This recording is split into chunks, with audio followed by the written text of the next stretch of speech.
తల్లిదండ్రులకు నేను సూచించేటువంటిది ఏంటంటే, పిల్లలు ఏ విధంగా ఉన్నారు, పెద్దవాళ్ళుగా పెరుగుతున్నప్పుడు ఆ సెల్లో వాళ్ళు యూట్యూబ్లో ఏం చూస్తూ ఉన్నారు, విషయ పరిజ్ఞానం కోసం సెల్ వాడుతున్నారా, ఇతర విషయాల కోసం సెల్ వాడుతున్నారా అనేది మీరు గమనించి పిల్లల పట్ల జాగ్రత్తగా ఉండవలసిందిగా తల్లిదండ్రులకు కూడా నేను సూచన చేస్తున్నాను.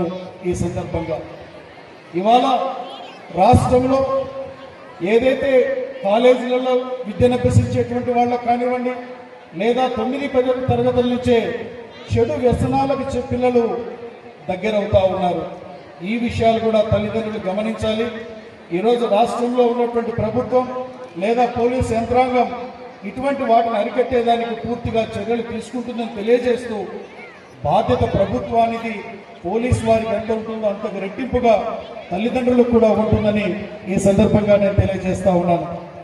అలాగే మనం పిల్లలు ఏంటంటే, ఈరోజు చాలామంది విద్య అంటే పుస్తకంలో ఉన్నటువంటి పాఠ్యాంశాలు అనుకునేటువంటి పరిస్థితి ఉంది. విద్య అంటే పుస్తకంలో ఉన్నటువంటి